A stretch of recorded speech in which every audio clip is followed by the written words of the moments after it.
Amén. Continuamos. ¿Sí quedó claro? Sí, hermano, gracias. Sí. Sí, porque solo media hora. Ok. La Biblia consta de 60. No, ya tú. Sigue A ver, Giovanna. sigue Jovis. A ver, que está durmiendo. No es cierto, Jovis. ¿Dónde estamos? A ver, ¿ya ves? La Biblia consta de 66 libros, 39 en el Antiguo Testamento y 27 en el Nuevo. El Antiguo Testamento nos habla de Mesías o el Cristo que había de venir a salvarnos, mientras el Nuevo nos A presenta ver, al ¿dónde está? Cristo. Yo me perdí. Sí, hermano. Oh, sí, ajá. El Antiguo Testamento nos habla del Mesías o el Cristo que había de venir a salvarnos, mientras el Nuevo nos presenta al Cristo que ya vino y que consumó la redención del hombre. Por otra parte, ambos testamentos nos declaran que el Salvador divino vendrá por segunda vez al mundo para el cumplimiento de los propósitos divinos y la consumación del plan de redención, en el aspecto de que ya todo quede dentro de los límites de la eternidad. Hasta ahí. Ok. ¿De qué nos habla el Antiguo Testamento? Del Mesías que había de venir. Que es el Señor Jesús. ¿Y el Nuevo Testamento? Con el De vino cuando ya vino. y de cuando su hizo segunda su- venida. Y su segunda venida, ¿verdad? ¿Y cuál es el mensaje principal de la iglesia? De la Biblia. ¿La salvación? La salvación, Salvación. ¿verdad? Ese es el mensaje principal. Entonces, el antiguo es es la preparación para lo que había de venir. Y cuando el Señor Jesucristo viene, entonces se cumplen todas las profecías y se cumple todo lo que estaba dicho. Después de eso, ya es lo de la segunda venida. Pero ya todo está escrito, ya no se les puede agregar nada. ¿Ok? Ok, sigue. Como creyentes evangélicos, Como creyentes evangélicos afirmamos dedicadamente que los 66 libros mencionados antes son los únicos que entregan la Biblia, y esto nos lleva a considerar lo referente al canon sagrado. Al conjunto de los canon. Al conjunto de los libros que merecen considerarse como inspiradores se le ha dado el nombre de canon. Canon. Ya me estás confundiendo, ¿eh? Esta palabra se deriva de una voz griega que significa literalmente caña. De aquí tomó el significado de una vara de medir, una regla, y finalmente viene el significado cualquier cosa que sirva para comprar o probar otra. Con el tiempo la palabra ¿qué? Canon se aplicó. Canon se aplicó a la lista de libros que se consideran de inspiración divina y que constituyen la regla de la vida del creyente. El término canon aplicado al conjunto de libros que forman la Biblia ya fue utilizado en este sentido por Clemente de Roma, quien escribió a fines del primer siglo de nuestra era. Desde entonces se empleó el término canónicos para designar los libros que fijan la regla de lo que debe creerse y hacerse. El canon del Antiguo Testamento fue completado por Esdras y sus compañeros que formaron la gran sinagoga allá por los años 430-424 a.C. El historiador judío Flavio Josefo, Flavio Josefo atestiguó en el primer siglo de la era cristiana que después del año 424 a.C. no fue añadido nada al canon del Antiguo Testamento. Amén. ¿Qué es el canon? Es el conjunto de libros que considerarse como inspirados. Pero aparte del canon, ¿qué es? Una regla, me deriva de una palabra Sí, griega. pero ¿para qué es el canon? ¿Cómo? Son los libros que fueron inspirados por Dios. Esos son los canónicos, los libros canónicos, ¿verdad? Pero el canon, ¿quién es? ¿Quiénes fueron el canon del Antiguo Testamento? El canon, A la regla que debe sí, creerse eso, y el hacerse. canon significa regla o medida, ¿verdad? Oh, es el Antiguo Que debe Testamento. hacerse Ajá. o creerse. Pero el canon fue un grupo de personas que analizaban o ellos tenían como la autoridad para probar si los libros eran sagrados, eran divinos, ¿verdad? En el Antiguo Testamento, cuando se formó el canon, fue Esdras y sus amigos.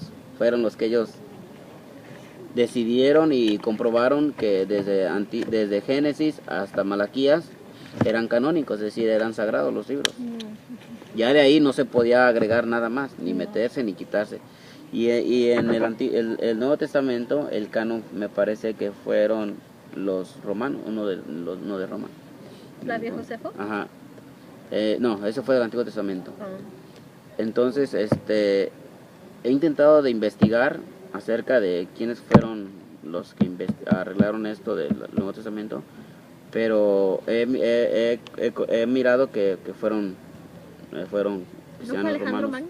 No, él no, ese es demonio. Y entonces estas personas eran los que se encargaban de esto, hermano. Dice, los únicos libros que tienen el derecho de ser considerados divinos son los 66 libros que tenemos en versiones evangélicas de la Biblia. Hay cierta diferencia entre las versiones evangélicas y las católicas romanas en el Antiguo Testamento, porque además de los 39 libros que contienen las versiones evangélicas, las católicas agregan otros libros y adiciones como sigue: adición del libro de Esther, el capítulo 10 al 16, adiciones al libro de Daniel, capítulo 3 al 24 y los capítulos 13 al 14. Además, los libros completos de Tobías, Judith, Sabiduría, Eclesiástico, Barut, Primera y Segunda de Macabeos. Estos libros son considerados como apócrifos por la Iglesia Evangélica desde los días de la Reforma. La día de la Reforma es de Martín Lutero. Ajá, que fue el que tradució. Al mismo tiempo, ella reconoce que estos escritos tienen un valor histórico y didáctico, pero no como lo tienen otros libros del origen profano. Los libros en cuestión se han publicado en algunas de las ediciones de las Escrituras que circulan entre los cristianos evangélicos, pero siempre con la primera advertencia de que no pertenecen al canon, es decir... ¿A quién se está refiriendo en ese...? Porque dice tan... Oye, Al mismo tiempo, ella reconoce. ¿Ella quién? ¿La Iglesia Católica? Oh, ok. Dice, ¿dónde? Nevermind, ya. Con la advertencia de que no pertenecen al canon, es decir, que no son sagrados. Introducción popular. Ok. Nota. La palabra apócrifo significa fabuloso, supuesto, fingido o falso. ¿Por qué? ¿Por qué no aceptamos nosotros los libros apócrifos como inspirados? Porque son falsos. Veamos algunas de las razones que existen para rechazarlos. El diccionario, a ver, leas, hermana. El Diccionario del Católico reconoce en su tomo 2, página 286, que estos libros no fueron aceptados por los hebreos, y no debe olvidarse que los judíos fueron los depositarios del Antiguo Testamento. Igualmente confiesa dicho diccionario que hasta una época tardía fueron admitidos en el canon sagrado de la Iglesia de Roma y unidos en los primeros.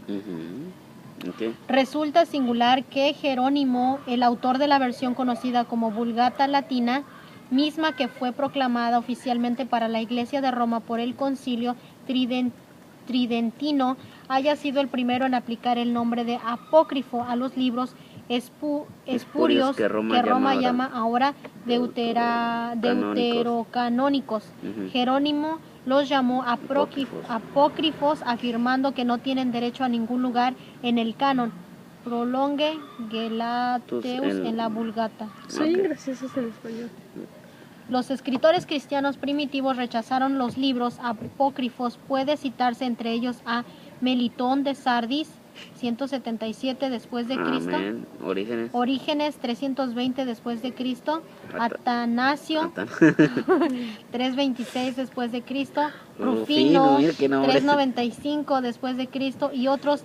El sínodo de la Odisea celebraron en 363 después de Cristo, prohibido la lectura de los apócrifos en las iglesias cristianas.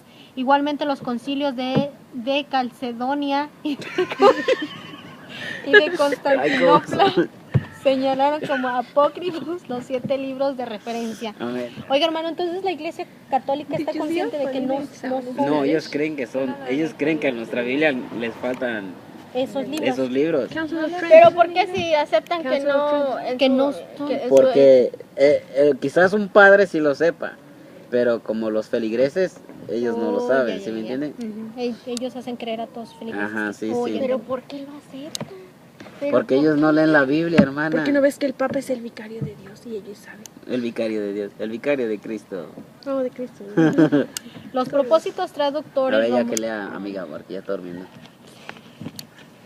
Los propósitos traductores